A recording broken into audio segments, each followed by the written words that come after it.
En este vídeo voy a explicar el teorema de Bayes, que lo podemos utilizar para calcular la probabilidad que se llama a posteriori, que ahora veremos lo que es. Bien, para explicar este teorema voy a volver a utilizar el mismo ejemplo que utilicé en los dos vídeos anteriores, el vídeo de experimentos aleatorios compuestos y el vídeo de el teorema de la probabilidad total. Bien, voy a recordar cuál era ese problema, y es en el que me dicen que extraemos dos bolas de una urna en la que hay 4 bolas blancas, 3 rojas y 2 negras. Y será una extracción sin reemplazamiento. Es decir, no se va a devolver la primera bola a la urna antes de sacar la segunda bola. Cogemos este caso de sin reemplazamiento, ya que así son experimentos dependientes, ya que es en este caso donde tiene más utilidad un diagrama de árbol, ya que al igual que el teorema de la probabilidad total que vimos en el vídeo anterior, el teorema de Bayes lo vamos a utilizar generalmente cuando tengamos un diagrama de árbol.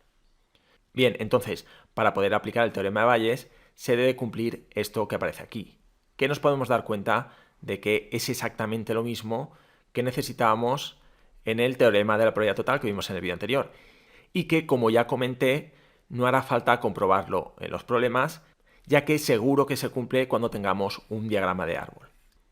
De todas formas, si alguien quiere recordar qué significaba esto que nos dice aquí, pues puede verse el vídeo anterior del teorema de la probabilidad total.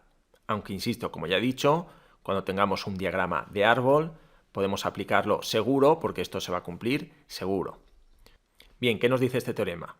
Nos dice, sabiendo que ha sucedido un suceso B, este suceso B se refiere a un suceso cualquiera, cuidado, no lo confundamos con estas Bs que justo en el problema las utilizamos para referirnos a bolas blancas. Bien, si alguien se va a liar con esta B y estas, pues puede cambiar esta B por una C, y en la fórmula, en todos los sitios donde aparece una B, pone una C, y así luego os evitáis confundirlas, porque son cosas diferentes. Da la casualidad que en el ejemplo, pues utiliza la B para bolas blancas. Pues entonces, si sabemos eso, podremos calcular esta probabilidad que nos dice aquí, que ya podíamos suponer que si sabemos que sucede este suceso B, esta probabilidad va a ser una probabilidad condicionada a que ocurre ese suceso B. Y calcularemos la probabilidad de que suceda uno de estos sucesos a sub i, que eran estos de aquí, que recuerdo que ya dije en el vídeo anterior que estos sucesos se referían a estos de aquí. Entonces calcularemos la probabilidad de que suceda uno de estos sucesos que tenemos aquí primero en el diagrama de árbol. Y el suceso este B, que sabemos que ocurre, y que aparece aquí por eso en la probabilidad condicionada, va a ser uno de estos sucesos que tenemos aquí al final en el diagrama de árbol. Luego repito, en el teorema de Bayes será probabilidad de este suceso, será uno de estos de aquí, condicionado a otro suceso que será uno de estos de aquí. Bien, y entonces, ¿cómo se calcula esta probabilidad?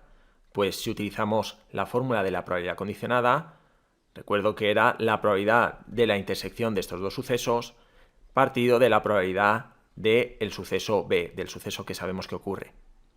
Bien, ¿y ahora cómo calculamos cada una de estas probabilidades? Pues la probabilidad de esta intersección la podemos calcular aplicando la regla de producto. Esta probabilidad también ya la vimos en el vídeo de experimentos aleatorios compuestos, ya vimos cómo calcularla. Y entonces en este caso sería la probabilidad de que ocurra el suceso A sub i, que será uno de estos, por la probabilidad de que ocurra el suceso B, que será uno de estos, condicionado a que sabemos que ha ocurrido el suceso A sub i. ¿Y cómo calculamos la probabilidad de B, que recuerdo que será uno de estos? Pues podemos darnos cuenta de que si necesitamos calcular la probabilidad de este suceso, que va a ser uno de estos que está aquí, es justo lo que vimos en el vídeo anterior de la probabilidad total. Es decir, para calcular esta probabilidad hacíamos esto. Fijaos que este denominador es justo la operación que aparecía en la fórmula de la probabilidad total. Luego, en verdad, este denominador es justo el cálculo que vimos en el vídeo anterior.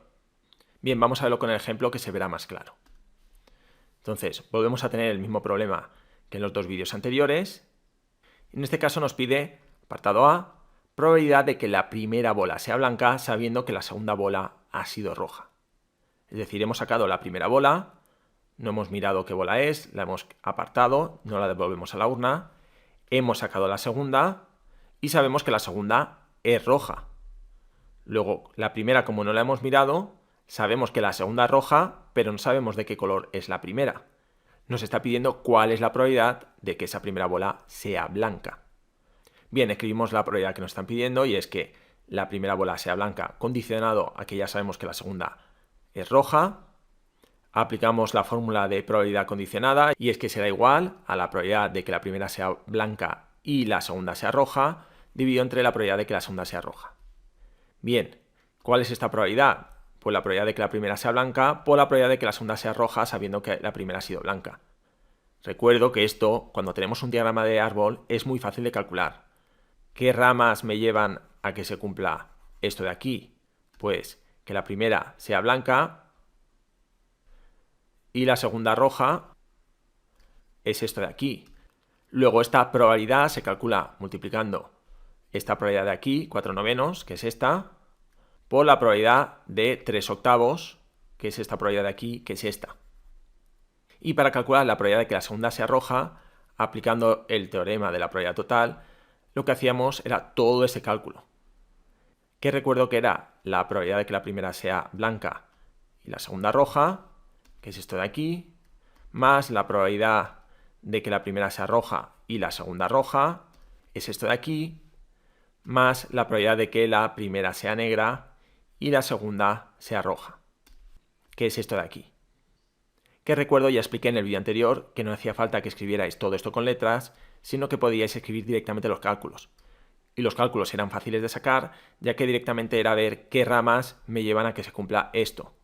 Pues ¿cuáles me llevan a que se cumpla que la segunda bola es roja? Pues que la primera sea blanca, la segunda roja, la primera roja, la segunda roja y la primera negra y la segunda roja. Pues multiplicamos 4/9 por 3/8, 3/9 por 2/8, más 2/9 por 3/8. Y eso me permitirá obtener la probabilidad de que la segunda sea roja. Y fijaos, es justo lo que hemos hecho en esta primera probabilidad. ¿Cuál es el camino que me lleva a que se cumpla que la primera sea blanca y la segunda roja? Pues es solo este camino, es decir, 4/9 por 3/8. Es decir, es justo uno de los tres que me llevan a que se cumpla que la segunda sea roja. Es decir, en el denominador sumo estos tres y en el numerador solo pongo uno de ellos, que es el que hace que se cumpla justo estos de aquí. Si realizamos estos cálculos y simplificamos, pues nos sale que la probabilidad es justamente 1/2. Bien, vamos a hacer el apartado B. En el apartado B nos dice probabilidad de que la primera bola sea negra, sabiendo que la segunda bola ha sido blanca. Bien, en este caso el razonamiento es el mismo. Voy a irme directamente a los cálculos. Bien, probabilidad de que la primera sea negra, condicionado a que la segunda sea blanca. Pues sabemos que en el numerador tenemos que la primera tiene que ser negra y la segunda blanca. Sabemos que la primera tiene que ser negra y la segunda blanca. Es decir, esa probabilidad serán 2/9 por 4/8. Y en el denominador la probabilidad de lo que sabemos, que es que la segunda es blanca. Pues la probabilidad de que la segunda sea blanca es que la primera sea blanca y la segunda blanca, que la primera sea roja y la segunda blanca, y que la primera sea negra y la segunda blanca. Luego sumamos 4/9 por 3/8, más 3/9 por 4/8, más 2/9 por 4/8. Si hacemos toda esta operación y simplificamos, nos sale que la probabilidad es 1/4. Luego, en resumen, aplicaremos este teorema cuando nos pidan la probabilidad de uno de estos sucesos de aquí, que en este caso es el color de la primera bola, condicionado a que sabemos que ha ocurrido uno de estos sucesos de aquí, que en este caso es que conocemos el color de la segunda bola. Para calcular esta probabilidad, para calcular el denominador tendremos que buscar todos los caminos que me llevan a ese suceso que sabemos que se cumple y que está aquí. En este caso, como sabemos que la segunda es blanca, serían los caminos que llevan a estos tres casos en los que la segunda es blanca. Y una vez los tenemos identificados, pues simplemente es ir multiplicando las probabilidades que nos vamos encontrando y sumarlas. Y en el numerador pues irán justo multiplicadas las probabilidades del camino que hacen que se cumpla esto y esto. En este ejemplo, que la primera sea negra y la segunda blanca. Esto de aquí. Es decir, 2/9 por 4/8. De manera que, como veis, si tenemos un diagrama de árbol bien hecho, estos cálculos pueden salir de manera bastante sencilla. Bien, y esto sería todo.